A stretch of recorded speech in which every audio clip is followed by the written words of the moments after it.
Pada musim panas 1010 tahun yang lalu, kejadian ngeri telah berlaku di sebuah bandar kecil yang dikenali sebagai Valeska. Valeska terletak di negeri Iowa, Amerika Syarikat. Kejadian ngeri itu tercatat dalam sejarah sebagai mass murders atau pembunuhan beramai-ramai yang tidak dapat diselesaikan pada abad lalu. Pada 10 Jun 1912 di sebuah bandar kecil, seluruh ahli keluarga telah dibunuh dengan kejam di antara lewat malam dan awal pagi oleh pembunuh bersiri yang tidak diketahui sehingga hari ini. Pembunuh bersiri misteri itu telah menggunakan kapak untuk membunuh kesemua ahli keluarga.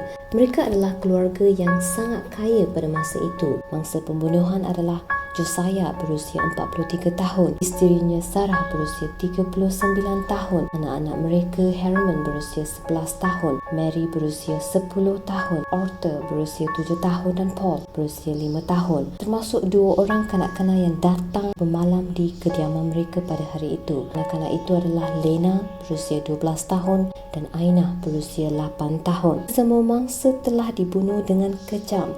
Mayat-mayat mereka telah ditemui oleh jiran mereka.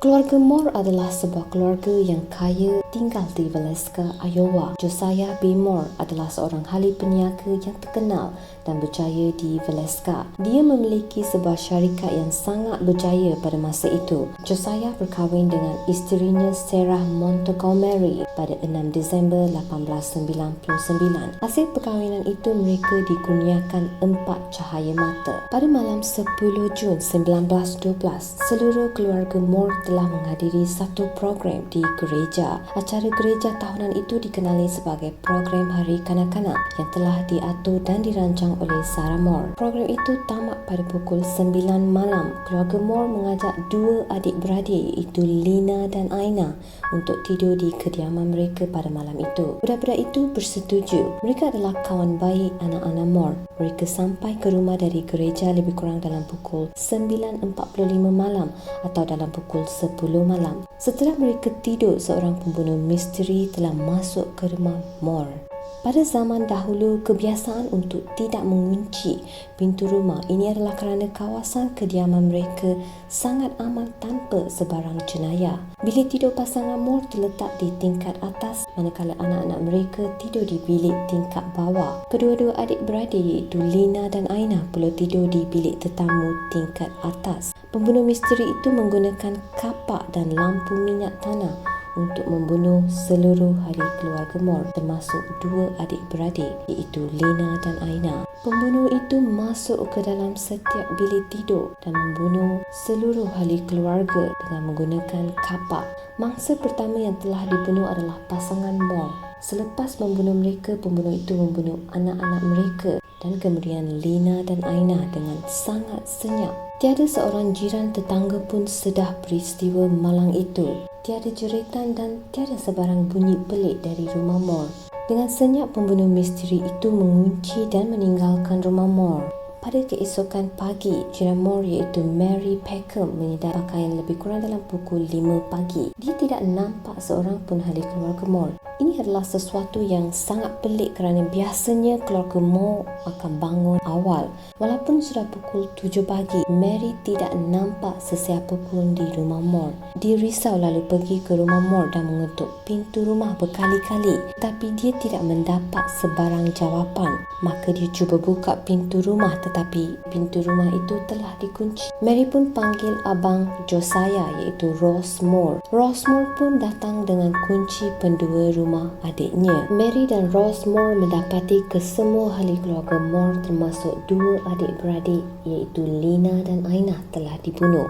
Mayat mereka dalam keadaan yang sangat mengerikan sehingga mereka tidak dapat cam muka mangsa. Menurut pihak polis, keadaan mayat Josiah dan Sarah adalah sangat teruk. Mereka percaya target sebenar pembunuh adalah Josiah. Pihak polis telah menemui kapak yang digunakan oleh pembunuh di bilik tamu. Kapak kapal itu telah diayunkan begitu tinggi oleh pembunuh semasa tetap mangsa sehingga terkena siling di atas tempat tidur. Lena adalah mangsa terakhir dibunuh dan dia telah terjaga dari tidur semasa dia dibunuh. Mangsa-mangsa lain dibunuh semasa mereka tidur. Setelah melakukan jenayah itu, pembunuh menutup wajah pasangan Moore dengan cadar dan wajah anak-anak mereka dengan pakaian. Pembunuh itu juga telah menutup setiap cermin dan tingkap rumah dengan kain dan pakaian. Di rumah itu terdapat semangkuk air dengan darah di dalamnya.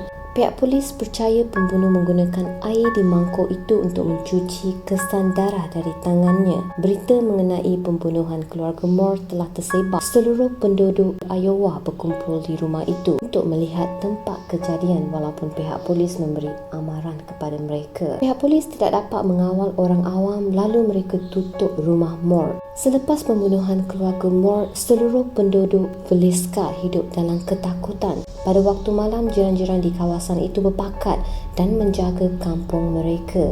Ada juga memaku setiap tingkap rumah. Mereka juga mula membawa senjata secara terbuka untuk menjaga keselamatan diri. Terdapat rekod pembunuhan yang serupa dengan pembunuhan keluarga Moore pernah terjadi di negeri-negeri lain pada tahun sebelumnya. Beberapa suspek telah dinamakan oleh pihak polis termasuk Frank Jones.